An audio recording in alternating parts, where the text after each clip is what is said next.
In previous sessions, we already talked about relational database. We talked about what a relational database is and what are the implementations of relational database on Azure. So in this session, we are going to talk about a challenge to a relational database. What issues is facing and how we are going to handle that. Let's have a quick review of history, the data model, data management before year 2000. Um, we all know computers came up in about 1940s, late 1940s. In 1950s, there were some early data management practices. People tried a different approach of data management uh, models and the theories and tools. In 1970s, Dr. Edgar Cote from IBM invented the relational model. And quickly, a relational database start to gain momentum and start to take over all of the market. So if you are a computer science student in the late 90s, everything you see in the database market is a relational database. So it's a one size fits all. Everything you see, all are relational, and it's only relational and nothing but relational.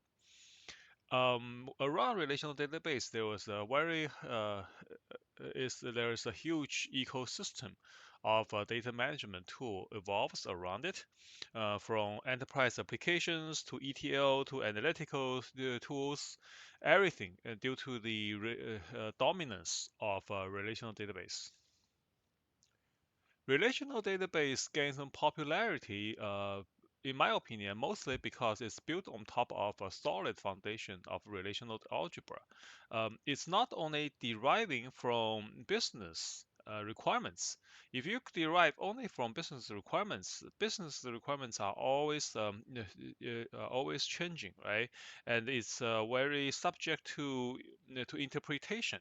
But the relational database, the whole operations are based on the relational algebra, some mathematical foundations.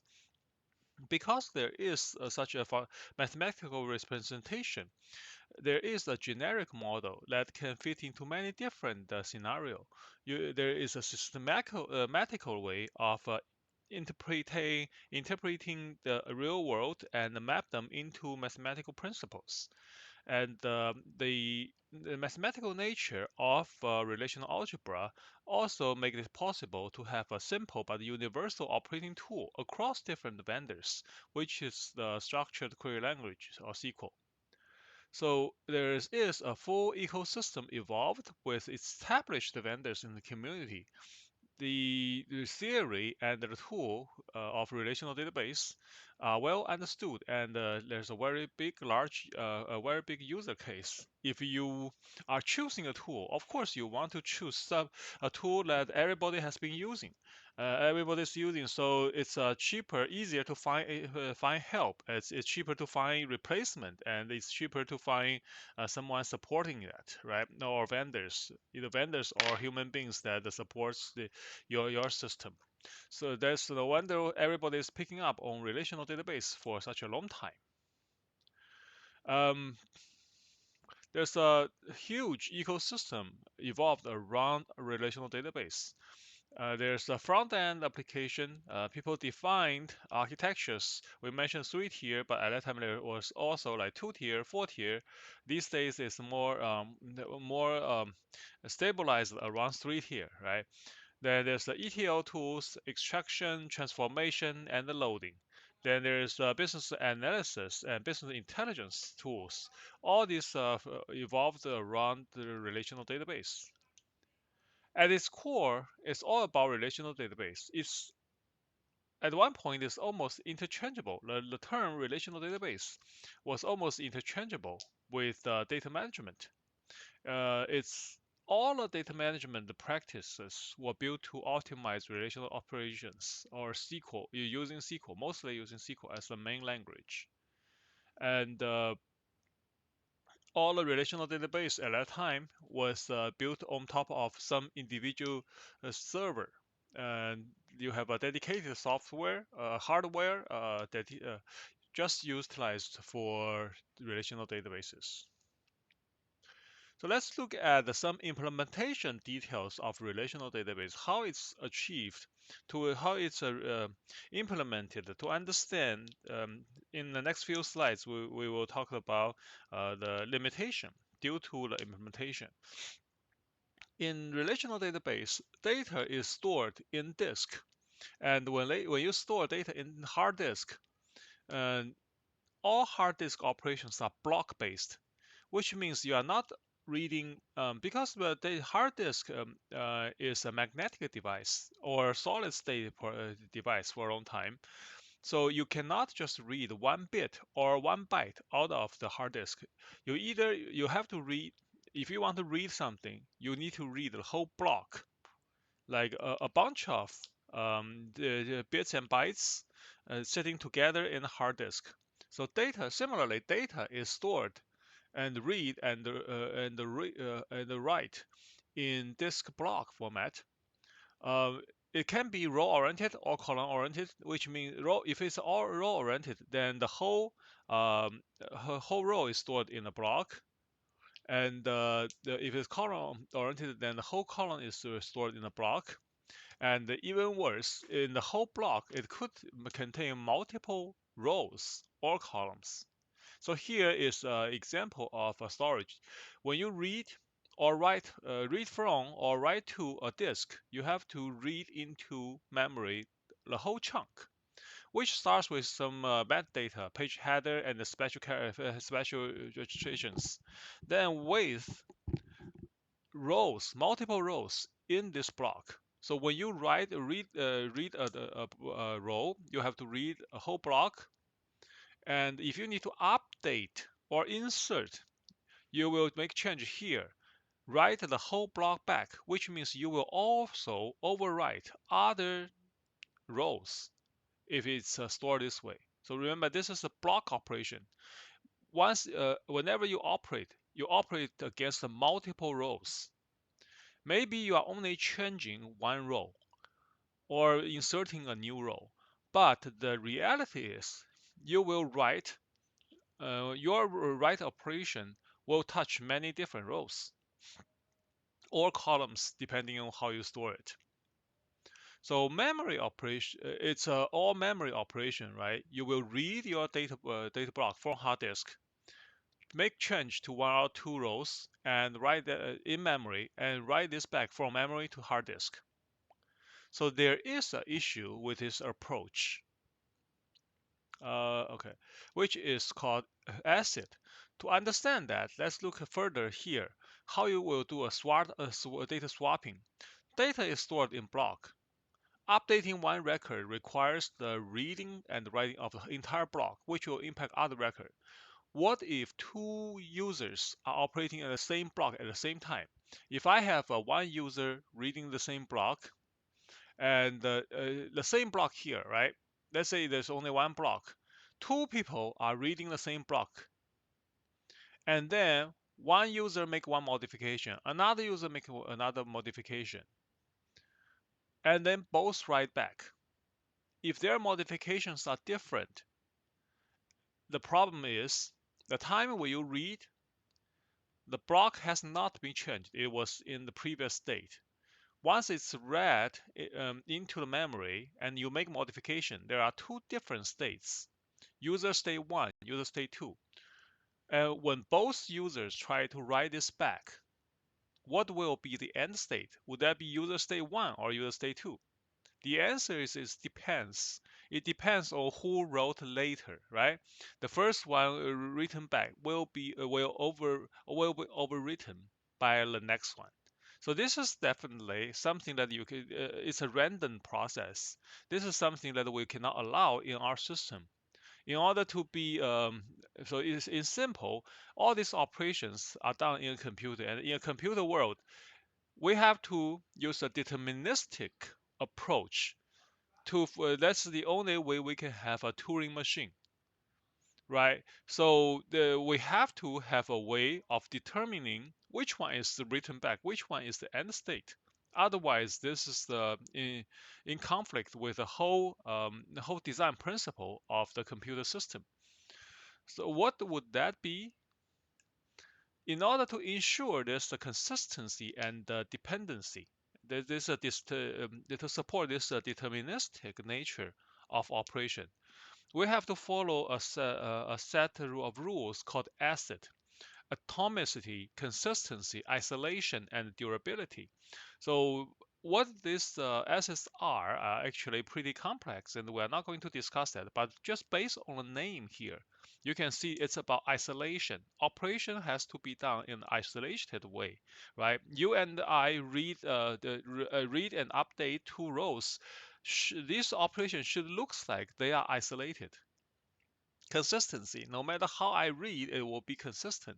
No matter how I read and write, or you read and write, it should be consistent. If I add one to the record and you add two, at any time I check, it should be like the total is adding three instead of adding only one or adding only two because one of us overwritten another. This consistency and the operation should be have atomicity and durability. Change to the data made will be successfully saved. Whatever I saved, it should keep there, not overwritten by you, and vice versa. So this is the asset characteristics that we are looking for to ensure deterministic result. This deterministic processing in a parallel processing system. Relational database, in order to achieve ACID, implement a series of mechanisms to ensure ACID, which ensure data integrity. And what they do is they do a lot of check and do a lot of locking. For example, back to this. When I read this block, let's say still the same situation, you and I are both trying to edit a record. When I read this block, I have to explicitly say, I read this for write, for update, or just for read. If it's just read, that's fine, right? I'm not going to modify. But if I want to make modifications, I have to declare I want to make modifications. Then relational database will lock this block so that if you come in and say I want read, that's fine, you can read.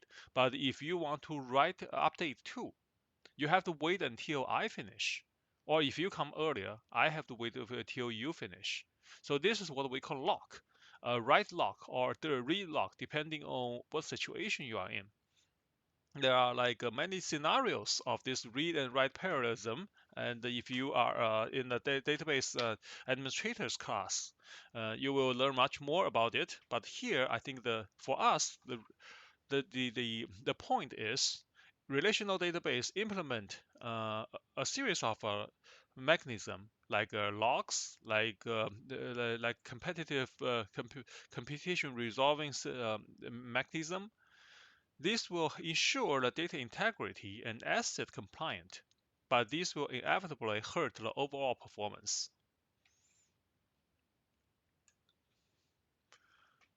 And then when we read the data into the memory, right? Of course, if you are just doing a simple record or simple table read or write, that's easy. If you want to do multiple table operation, you want to do join, you want to do union, and those are very intensive works. Relational database in a relational database, join is vital, right? To associate data from different tables entities to form overall analytical query. But using join can be very CPU and memory intensive, because if I want to join two tables, what I need to do? I need to read the tables from multiple blocks into the memory and compare and contrast their join key. And this can be easily be a very labor intensive work. So in order to reduce the hit on performance, to begin with, you have to carefully structure a schema so that they can be joined properly. Objects, tables, they all must be predefined.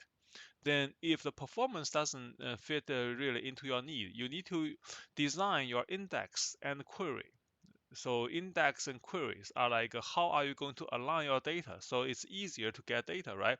If you're doing a sorted index, then it's much easier to find find a certain value. So that, but the problem with defining index in query is that once you define the index, well, once you define some query plan, the optimization path is fixed. It's hard to break out to have a more flexible approach.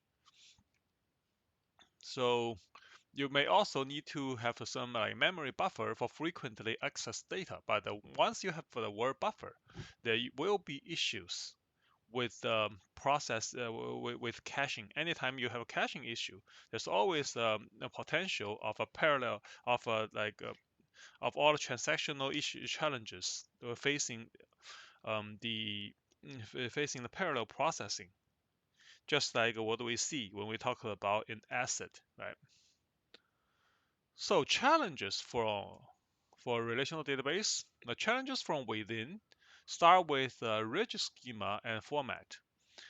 Relational database is very difficult to expand. You have a fixed schema, which is required by relational algebra itself and enhanced by the need of indexing and query optimizing.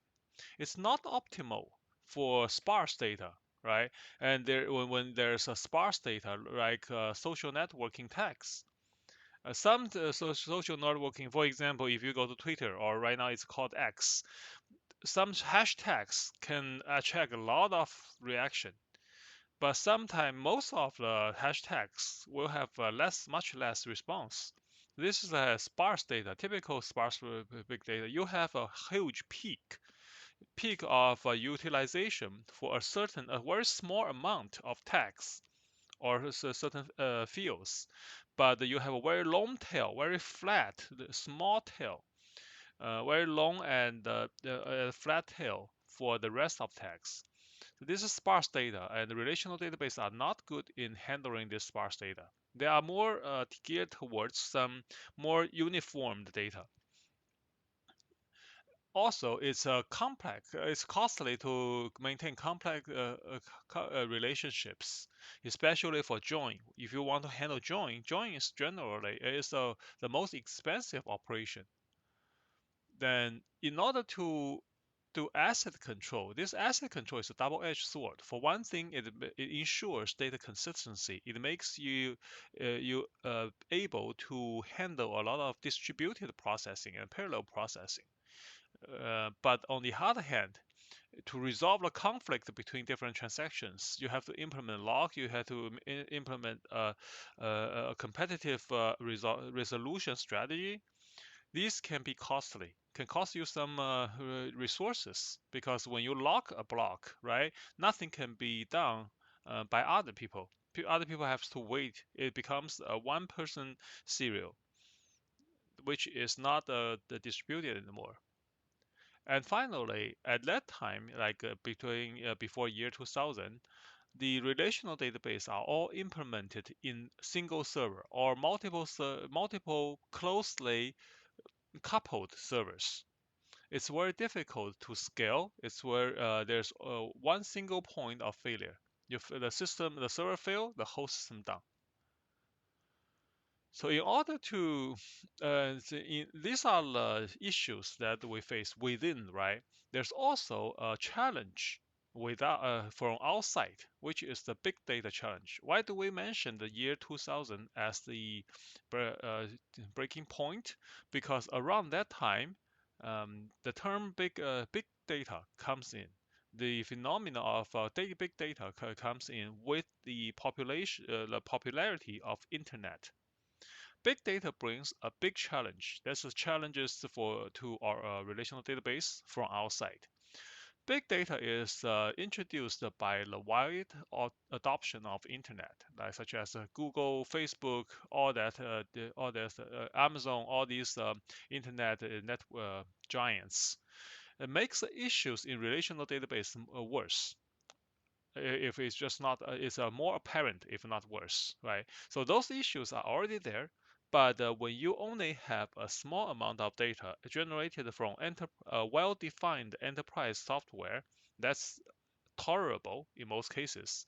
But with the coming of big data, the size, the volume, and the diversity of the data makes the issues of relational database more apparent to the extent that you cannot ignore, and we have to find a solution to it.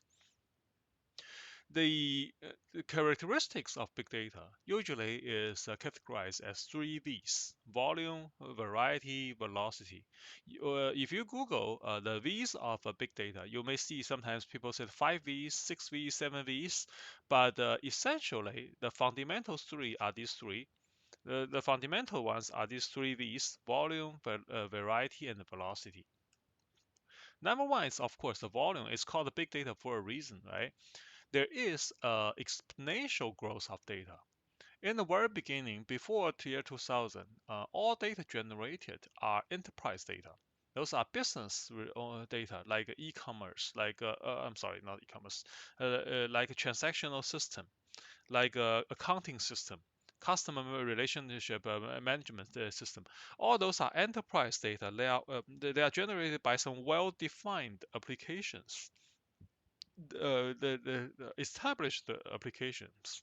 They generate data to reflect a process, and these processes are well defined too. So because the process is well defined, the data associated with those processes are well defined too. So you can pretty much have a fixed schema, and you have a predictable amount of volume.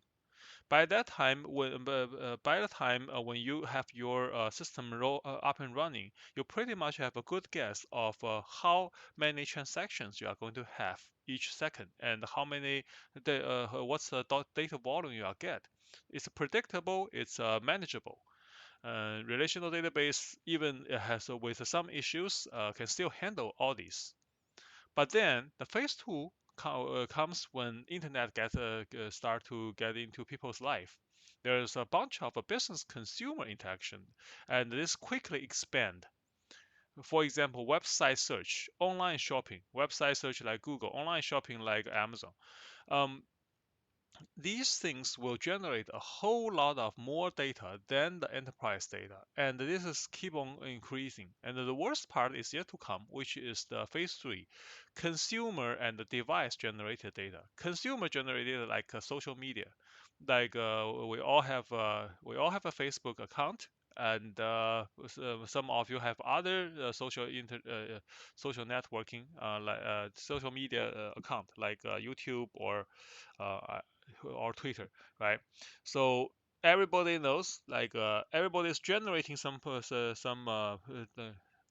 everybody's generating some contents, and although most people's content will be ignored, but it's still there. It's got generated and still there.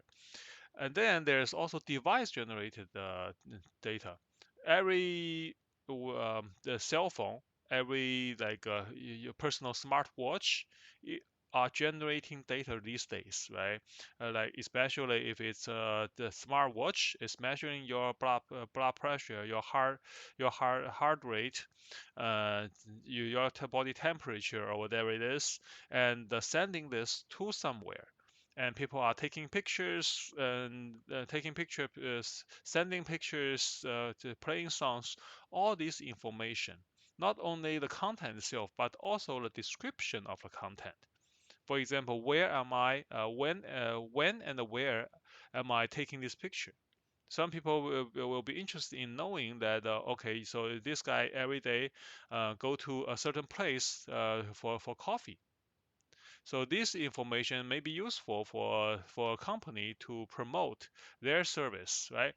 So these are informations that are generated by every person or every device. This is even more than what a business consumer interaction can generate. So a single petabyte, we all know, like we have a gigabyte and terabyte. Then there is something called a petabyte, right? A single petabyte contains enough high definition video to play 24/7 for 3.4 years. A petabyte is 1,000 terabyte. If you have a video of 1 petabyte high definition video, you can play it for 3.4 years. But then think about this: Facebook, every day it gets 4 petabytes of data. So this is the volume that we are currently facing. However, there is a challenge of limited processing power. Playing 1 petabyte of data for 3.4 years, right?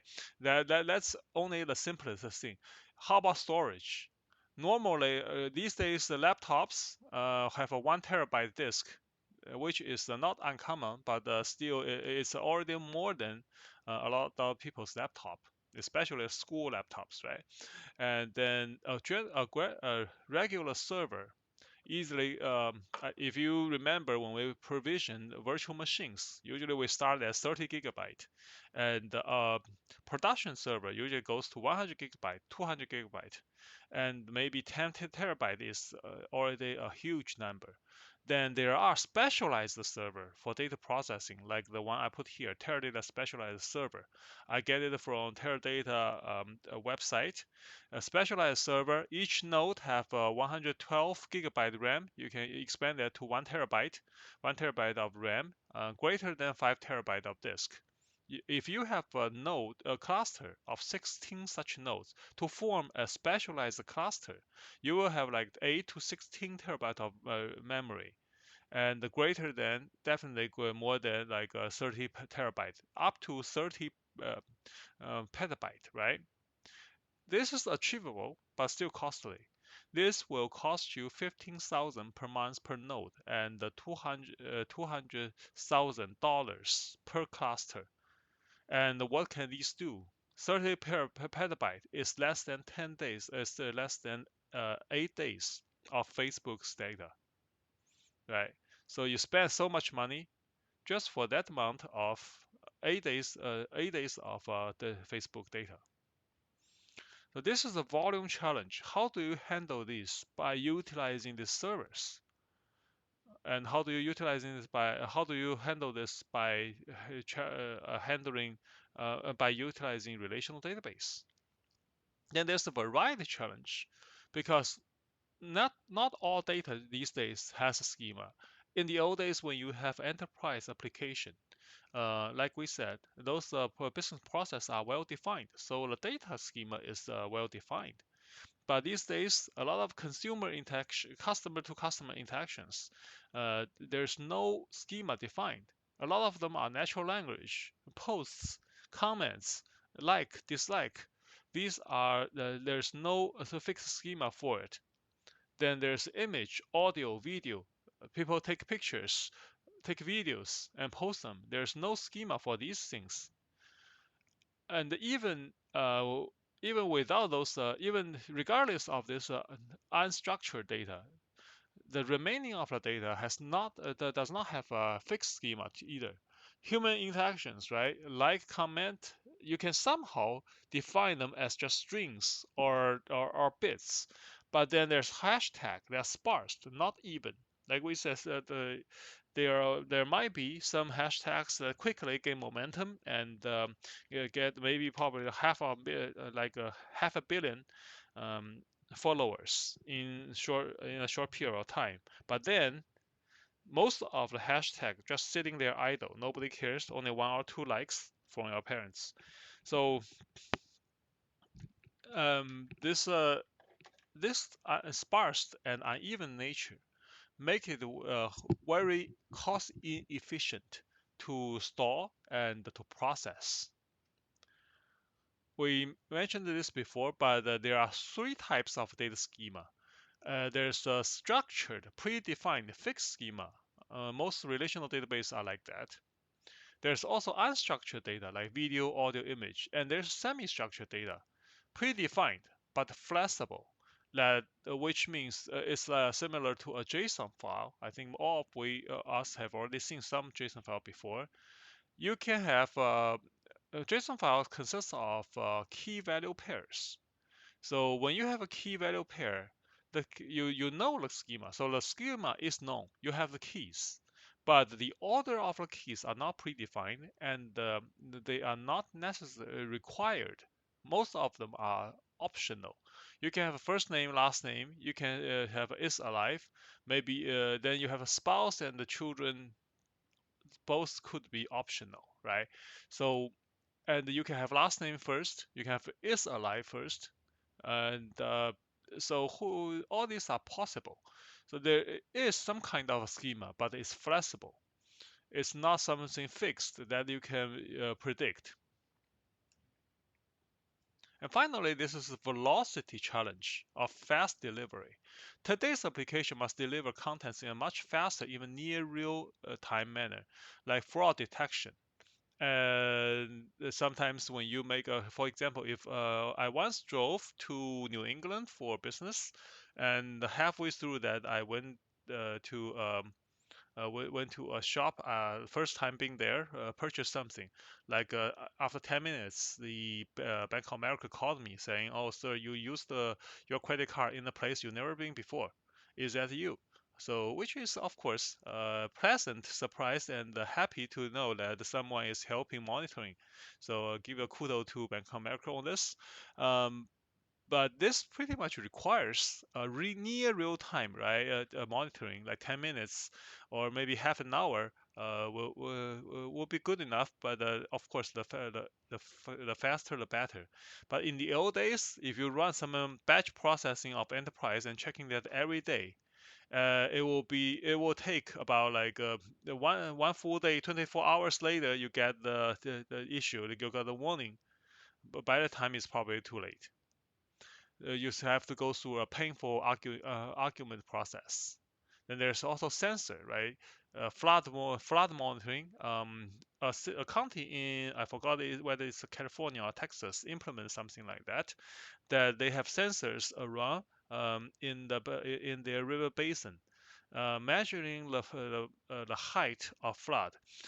The chances are if the water level in upstream reaches to a certain level, then in half an hour there will be flood coming in downstream, right? So that gives them some 30 minutes of warning time to warn people to stay away from those water streams. But then that really requires real time. You cannot wait for 30 minutes or 60 minutes. By that time, the flood already passed the stream, passed the flooding zone. And also news, U.S. election. If you remember how news reporters or news medias was following the U.S. Presidential campaign in year 2020. Oh, you will know what I mean here. So this requires delivery in a much faster, even near real-time manner. But at the same time, they don't necessarily requires accurate, exact, transaction-free, asset compliant calculation or data integrity. Of course, for U.S. presidential election, that requires some data, a huge sense of data integrity. But think about like flood monitoring. If the water level is 3 inch, for example, versus 3.1 inch, both can cause some flood in downstream, right? So whether it's a 3 inch or 3.1 inch, does it matter so much? Probably not, right? You would rather to see, oh, once it achieves, arrives at a 3 inch, send a warning, even if it's just less than what the maximum value could be. Or like fraud detection, the key here is once they see it's a potential, there's a potential of fraud, they would rather warn you first instead of waiting to make sure it is a fraud, and they'll tell you, sorry, sir, you are screwed up, right?